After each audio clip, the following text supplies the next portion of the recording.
On a cold November night in 1876, a small group of criminals walked silently through Oak Ridge Cemetery in Springfield, Illinois. They weren't looking for gold, cash, or government secrets. Their target lay 6 feet beneath a marble monument. It belonged to the man who had preserved the United States through its darkest civil war. Abraham Lincoln had been dead for more than 11 years, yet someone was about to steal his body. The idea sounds unbelievable. Why would anyone risk everything to rob the grave of one of America's greatest presidents? Was it political revenge? A secret organization? A twisted act of hatred? The truth was stranger than fiction. Behind this shocking plan was not a foreign government or a radical political movement. It was a criminal empire built on counterfeit money, deception, and desperation. These men believed Lincoln's body could become the most valuable bargaining chip in American history, but they had no idea someone inside their own world was already talking. Long before the first shovel touched the ground, whispers of the conspiracy had reached the United States Secret Service. At that time, the agency wasn't protecting presidents. Its primary mission was hunting counterfeiters whose fake currency threatened to undermine the entire American economy. After the Civil War, counterfeiting had become one of the nation's fastest-growing criminal businesses. Skilled engravers copied federal banknotes so perfectly that even experienced bankers struggled to spot the difference. Entire criminal networks grew rich, flooding cities with fake money. Among the most dangerous counterfeiters was a master engraver named Benjamin Boyd. His talent made him incredibly valuable to organized crime. When Boyd was arrested and sent to prison, the counterfeiting ring suffered a devastating blow. Without him, millions of dollars in fake currency could no longer be produced. The gang needed him back. Legal appeals failed. Bribery failed. Every ordinary solution disappeared. Then someone proposed an idea so outrageous that, at first, even hardened criminals laughed. If we can't free Boyd legally, we'll force the government to negotiate. But what could possibly make federal authorities bargain with criminals? The answer was hidden beneath one of America's most sacred monuments, Abraham Lincoln. The gang believed that if they stole Lincoln's body, they could demand 2 things in exchange for its safe: return a massive ransom, reported to be around $200,000, and Benjamin Boyd's release from prison. It was a plan unlike anything America had ever seen. No one had attempted to kidnap the remains of a former U.S. president. The public reaction would be explosive. The government would face unbearable pressure, or at least that's what the criminals believed. The mastermind behind the scheme was Big Jim Kennelly, a notorious Chicago crime boss whose organization controlled gambling, counterfeit operations, and connections across the criminal underworld. Kennelly himself avoided taking unnecessary risks. Instead, he recruited trusted associates to carry out the theft. 2 men accepted the assignment: Jack Hughes, Terrence Mullen. Neither was famous. Neither expected to become part of one of the strangest crimes in American history. Over the following weeks, they quietly traveled to Springfield. They studied Oak Ridge Cemetery, like military scouts preparing for a battlefield. They watched the guards, counted visitors, measured distances, and searched for weaknesses in cemetery security. What they discovered surprised them. Lincoln's tomb looked magnificent on the outside, but its protection was surprisingly weak. No sophisticated locks, no permanent police guard, no floodlights, no modern alarms. America's most respected president rested behind little more than stone, iron, and confidence that no one would ever dare disturb his grave. The criminals became increasingly confident. They purchased tools. They rehearsed their escape. They selected the perfect night. Everything appeared ready, but hidden inside their operation was a crack they couldn't see. The Secret Service had learned fragments of the conspiracy through informants connected to Chicago's criminal circles. At first, the information sounded ridiculous. Grave robbery, Lincoln. It seemed too bizarre to believe. Yet experienced investigators understood something important. The strangest crimes are often the ones criminals think no one will expect. Instead of making immediate arrests, agents chose a different strategy. They wanted every conspirator exposed. That meant allowing the plan to continue, silently, patiently, dangerously. As the criminals prepared to open Lincoln's tomb, federal agents began preparing a trap of their own. Neither side realized how close they were to colliding, and when that night finally arrived, one mistake would turn an unbelievable conspiracy into one of the most embarrassing criminal failures in American history. Every passing day brought the thieves closer to their impossible mission. Jack Hughes and Terence Mullen returned to Springfield again and again. Never staying long enough to attract attention, they blended into the crowds, walked through Oak Ridge Cemetery like ordinary visitors, and quietly memorized every path leading to Lincoln's tomb. To anyone watching, they looked harmless, but every visit answered another question. How many caretakers worked at night? Which entrance was least guarded? How long would it take to remove the coffin? Where could a wagon wait without being noticed? The plan became more detailed with every trip. Meanwhile, in Chicago, Big Jim Kennelly grew impatient. Benjamin Boyd remained behind bars, and every week in prison meant more lost money for the counterfeiting empire. Their master engraver was the heart of the operation. Without him, the presses were silent.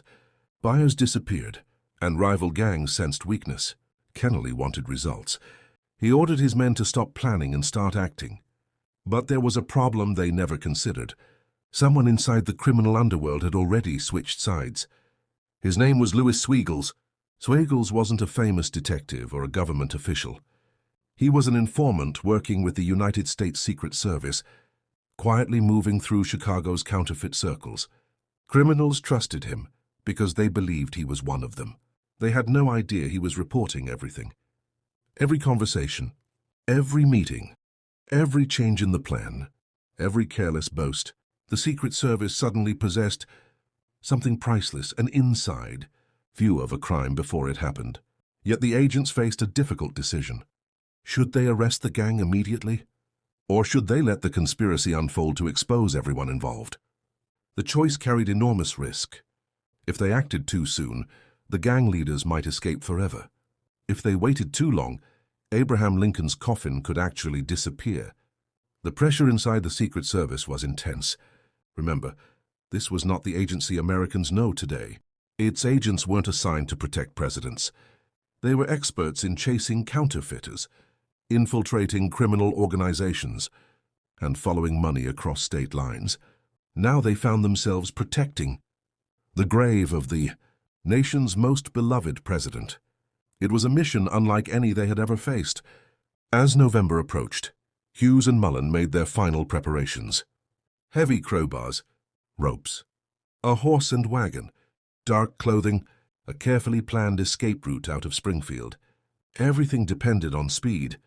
The coffin itself weighed hundreds of pounds, and Lincoln's marble sarcophagus was designed to protect the remains from time, not from determined thieves. The criminals estimated they could complete the theft in less than an hour. If they succeeded, the country would wake up to a nightmare. Imagine the newspaper headlines: Lincoln's body stolen. Public outrage would spread across every state. Political leaders would demand immediate action. The gang believed the government would have no choice but to negotiate. But even the best plans often collapse because of one tiny detail. As agents continued watching from the shadows, they noticed something troubling. The thieves weren't as professional as they first appeared. They argued. They drank heavily. They became overconfident, and overconfidence has destroyed countless criminal plots throughout history. Still, no one could predict what would happen once the tomb was opened. Would the thieves panic? Would they fight? Would innocent people be caught in the middle? No one knew. So the Secret Service quietly assembled a team near Oak Ridge Cemetery. Their orders were simple. Stay hidden. Do not interfere. Wait until the thieves were caught in the act. Only then would they move. The trap was set. The criminals believed they were hunting history's most valuable ransom. In reality, they were walking straight into history's most unexpected ambush. And on the night of November 7th, 1876, beneath the silence of Oak Ridge Cemetery, both sides took their positions, each convinced they were about to outsmart the other.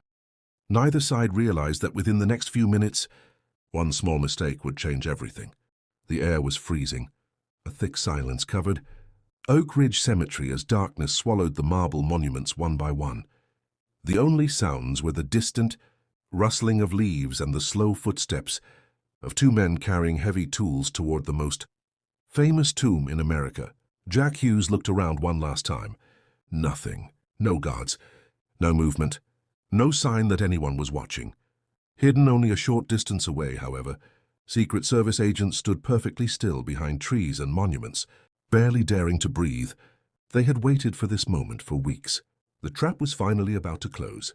Hughes and Mullen reached Lincoln's monument and carefully unlocked the outer door using tools they had prepared in advance. The heavy entrance creaked open with a sound that seemed deafening in the quiet cemetery. For a brief moment, both men froze. Had someone heard it? Minutes passed. Still nothing. Believing they were alone, they stepped inside. The chamber was cold and dimly lit. In front of them rested the marble sarcophagus that had become a symbol of American sacrifice. For most Americans, it was a sacred place. For these criminals, it was simply leverage. Using crowbars, they began forcing open the protective stone covering. Every strike echoed through the monument. Outside, the Secret Service agents exchanged nervous glances. They had expected a quiet operation. Instead, every blow sounded like a hammer, announcing the crime to the entire cemetery. Yet they held their positions. The order was clear. Catch them in the act. Inside the tomb, sweat began running down the thieves' faces, despite the freezing temperature. The stone was heavier than they had imagined. It refused to move. Minute after minute, they struggled. The plan that was supposed to take only a few moments was already falling behind schedule. Finally, with one enormous effort, they shifted the massive cover just enough to reach Lincoln's cedar coffin. There it was, the coffin of Abraham Lincoln, the object they believed could buy freedom, fortune, and power. Working together, they grabbed the coffin and tried to lift it from its resting place. It barely moved. It was far heavier than either of them expected. The reality of stealing a president's body was very different from talking about it in a Chicago saloon. Outside, the waiting agents realized something important. The thieves were committed. There could no longer be any doubt about their intentions. One signal, and the operation would be over. But fate intervened. One of the officers hiding nearby accidentally shifted his position. A loose wooden board beneath his foot snapped with a sharp crack. The sound sliced through the silence. Inside the tomb, Hughes stopped instantly. "Did you hear that?" Mullen nodded. Someone was outside. Their confidence vanished in seconds. Every terrible possibility rushed into their minds. Had the cemetery guard returned? Were local police nearby? Or had someone betrayed them? Without waiting for an answer, panic took over. They dropped the coffin where it was. Their carefully planned mission dissolved into chaos. The two men bolted toward the entrance, abandoning tools, ropes, and every ounce of discipline they had shown during weeks of preparation. At that exact moment, Secret Service agents burst from the darkness. "Stop!" The cemetery exploded with shouting and running footsteps. Agents chased the fleeing thieves between graves and monuments as both sides disappeared into the darkness. The criminals knew the cemetery better than the officers expected. Twisting through narrow paths and climbing over stone markers, Hughes and Mullen managed to escape into the night. Within moments, they were gone. The agents searched desperately with lanterns, but the darkness had swallowed them. The operation had failed. Lincoln's body was safe, but the men responsible had escaped. For the Secret Service, it was an embarrassing setback. Weeks of planning had been ruined by a single careless sound, yet the criminals had made an even bigger mistake. In their panic, they left behind more than just tools. They had left behind clues. Clues that would soon lead investigators straight back to the heart of Chicago's criminal underworld. And what the Secret Service uncovered next would expose a conspiracy far larger than anyone had imagined. The morning after the attempted theft, the news spread faster than anyone expected. At first, many Americans refused to believe it. Surely no one would dare rob the grave of Abraham Lincoln. Yet as reporters arrived at Oak Ridge Cemetery, the evidence was impossible to ignore. The damaged stone, abandoned tools, and clear signs of forced entry confirmed that someone had come within inches of carrying away the body of the nation's most revered president. Newspapers across the country exploded with headlines. Public outrage was immediate. How could the government allow the grave of Abraham Lincoln to be so vulnerable? Questions flooded Washington. Officials demanded answers. The Secret Service, despite preventing the theft itself, faced criticism because the criminals had escaped. Their operation had come painfully close to success. But the investigation was far from over. The tools left behind inside the tomb became the first pieces of a much larger puzzle. Investigators carefully examined every crowbar, every rope and every footprint. Witnesses were interviewed. Hotel records were checked. Train schedules were reviewed. Every clue pointed in one direction: Chicago. There, Secret Service agents returned to the city's criminal underworld, where informant Louis Sweigels quietly continued gathering intelligence. The failed robbery had shaken the gang. Members began blaming one another. Some believed someone had panicked. Others insisted the entire operation had been betrayed from the beginning. What they didn't know was that the real betrayal had been sitting beside them for weeks. Sweigels listened carefully as frightened gang members talked too much. Names were mentioned. Meetings were described. Big Jim Kennelly's role became clearer with every conversation. This time the Secret Service didn't wait. Agents moved quickly, arresting several conspirators connected to the plot. Jack Hughes was eventually captured, while other members of the network were identified through witness testimony and informants. During questioning, the astonishing motive became public. The gang had planned to demand approximately $200,000, enormous fortune in 1876, and the release of master counterfeiter, Benjamin Boyd. America was stunned. They hadn't targeted Lincoln out of hatred. They had chosen him because they believed no government could risk losing the body of its most celebrated president. Ironically, that calculation destroyed them. The public response was overwhelming. Instead of forcing negotiations, the attempted theft united law enforcement, politicians, and ordinary citizens against the criminals. Trials followed.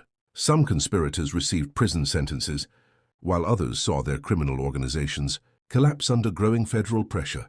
For the Secret Service, the case became a turning point.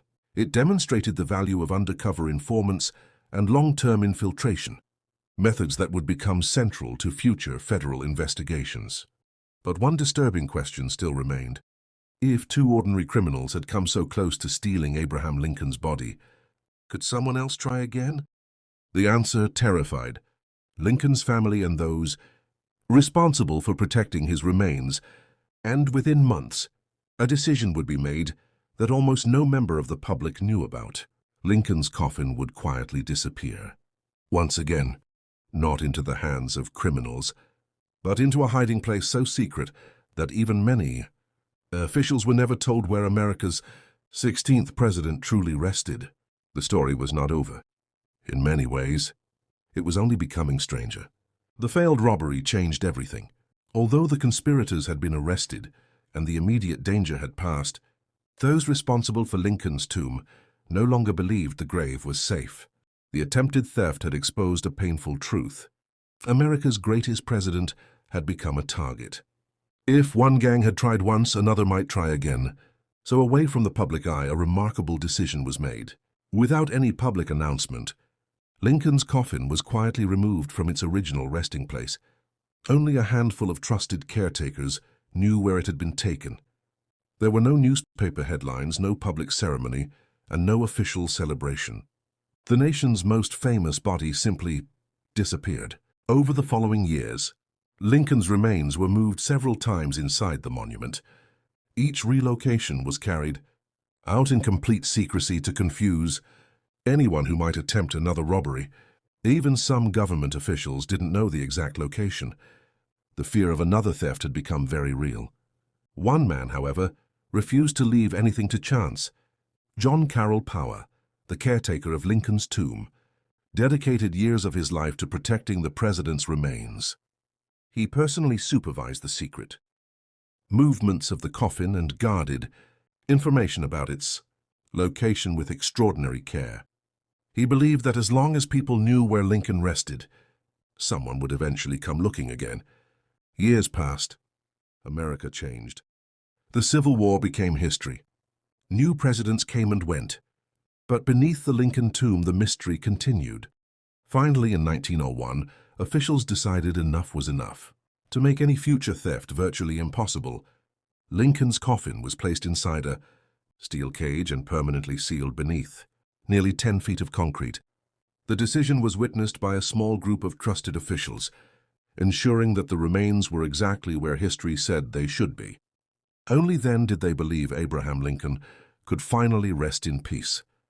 The attempted theft of 1876 faded into the background of American history, overshadowed by wars, elections, and new national crises. Yet it remains one of the strangest true crimes ever recorded. It wasn't driven by politics. It wasn't an act of revenge. It wasn't even motivated by ideology. It was a desperate criminal scheme built on greed, a belief that the body of a beloved president could be turned into a bargaining chip. Instead, it became one of the most spectacular failures in American criminal history. Today, millions of visitors walk through Oak Ridge Cemetery each year. They admire the monument, read Lincoln's words, and pay their respects. Few realize they are standing above a grave that once became the center of an unbelievable conspiracy. Fewer still know that the man they came to honor is protected by layers of steel and concrete because of a crime that almost succeeded. History often remembers great battles, famous speeches, and heroic victories, but sometimes the most unforgettable stories happen long after the history books say the story has ended, because on one cold night in 1876, America came within moments of losing something it believed could never be taken. Not a city, not a treasure, not a government secret, but the body of the president who had held the nation together when it was falling apart. And perhaps that is the greatest lesson of all. Even after death, Abraham Lincoln remained at the center of a battle, not for power or politics, but for the meaning of a nation's memory. Some monuments are built from stone, others are protected by the stories we refuse to forget.